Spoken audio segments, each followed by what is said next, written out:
Halo, apa kabar? Hari ini hari peringatan kenaikan Isa Al-Masih ke surga. Isa Al-Masih naik ke surga. Ya, kita akan membaca Alkitab ya. Mari kita berdoa. Tuhan Yesus, kami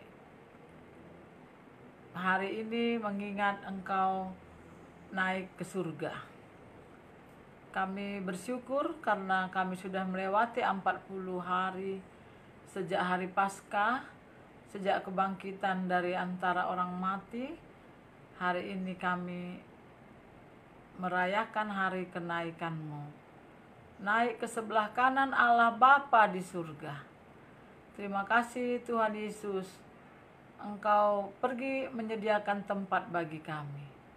Biarlah kami bersyukur mengingat Engkau dan dengan gembira menceritakan nama-Mu selama kami masih ada kesempatan hidup di bumi ini. Kasihani kami ya Tuhan Yesus, tolonglah kami. Dalam nama Tuhan Yesus kami berdoa. Amin. Baik, saya senang mengingat Yohanes 3 ayat 13.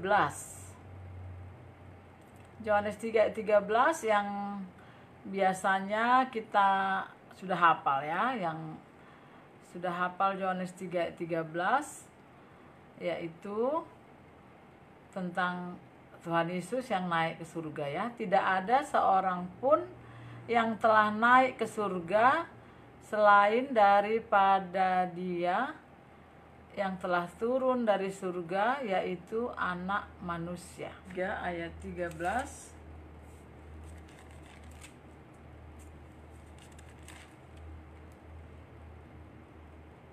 Tidak ada seorang pun yang telah naik ke surga selain daripada Dia yang telah turun dari surga, yaitu Anak Manusia.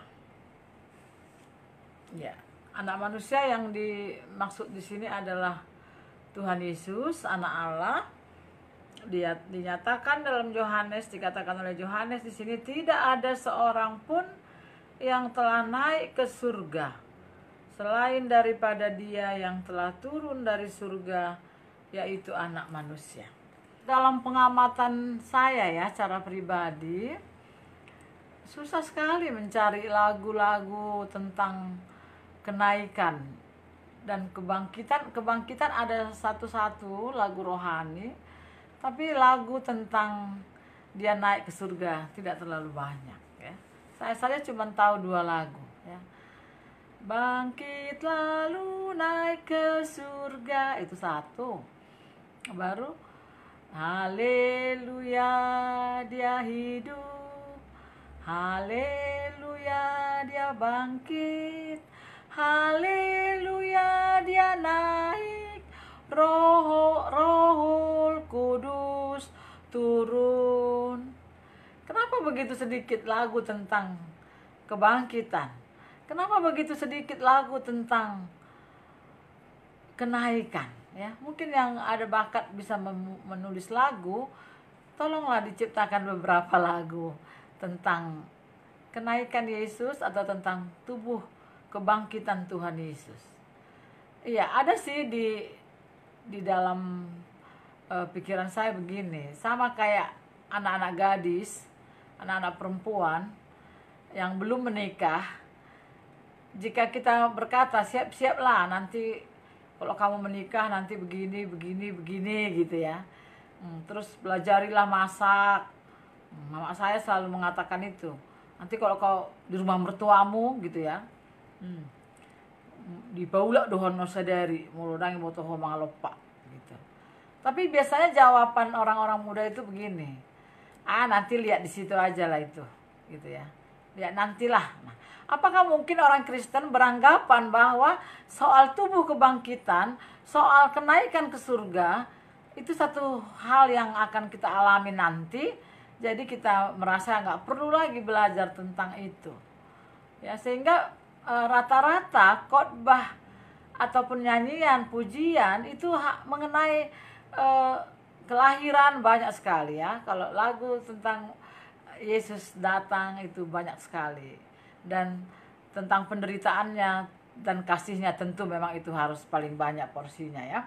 Tapi mungkin kita harus melupakan sedikit tentang jawaban-jawaban anak gadis tadi ya, yang mengatakan bahwa nanti dia akan belajar di situ.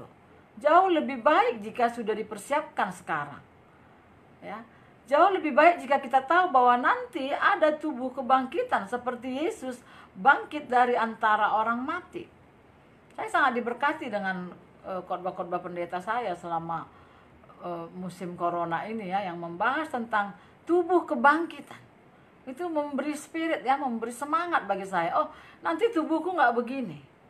Ya, tubuh kemuliaan itu disiapkan oleh Tuhan Yesus untukmu dan untukku, bagi kita yang sudah percaya.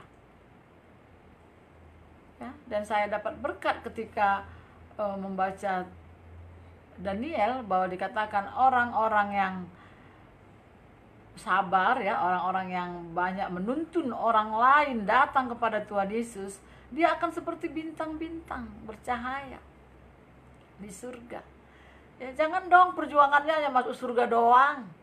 Ya, yang penting masuk surga ya, kalau emak aku gitu. Nah, penting itu surga.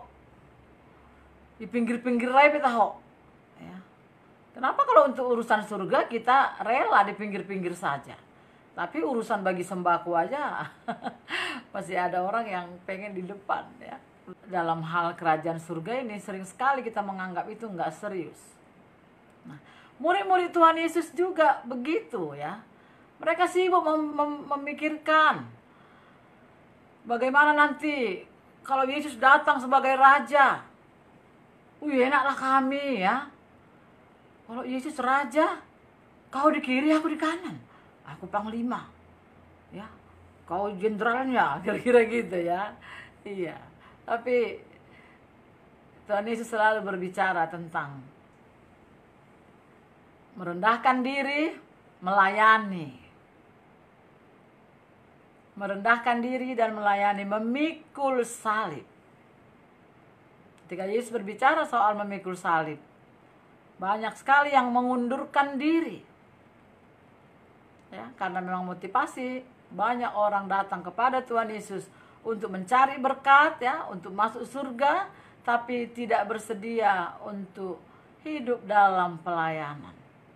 Melayani, membungkukkan diri. Seumur hidup kita menyembah kepada Dia, membungkukkan kepala kita dan melayani Dia yang sudah terlebih dahulu turun dari surga. Dikatakan tadi tidak ada seorang pun yang telah naik ke surga selain daripada Dia yang telah turun dari surga. Ketika Dia berkata dalam, nanti akan kita baca Matius pasal yang terakhir, ketika Tuhan Yesus berkata, kepadaku telah diberikan segala kuasa di surga dan di bumi, dan kuasa itu didapatkannya ketaatannya, kerelaannya melakukan kehendak Bapa, bukan yang ditawarkan oleh iblis ya pada waktu dia berpuasa. Saudara-saudara ingat, iblis pernah menggoda Tuhan Yesus, mengatakan, aku akan memberikan seluruh dunia ini untukmu. Ya, kau berkuasa di sini, tapi sembahlah aku. Tidak. Tuhan Yesus jelas sekali datang ke bumi menyelesaikan kehendak Bapa. Ya. Tujuannya datang bukan hanya untuk memberi makan 5.000 orang. Dia datang bukan hanya untuk membangkitkan Lazarus. Dia datang bukan hanya untuk mengadakan mujizat-mujizat. Dia datang untuk menderita. Dia datang untuk mati bagimu dan bagiku. Dia turun. Jalan orang percaya itu adalah jalan merendahkan diri. Seluruh dunia ingin besar. Hanya Yesus satu-satunya pribadi rendahkan diri. mulia dia tinggalkan untuk melayani aku, melayani engkau. Dan hari ini dia naik ke surga. Tentang kenaikannya ke surga itu menyenangkan, tetapi ada tugas yang diemban. Ada amanat yang agung. Diperintahkannya di sini, pergilah, jadikanlah semua bangsa muridku, dan baptislah mereka dalam nama Bapa dan Anak dan Roh Kudus.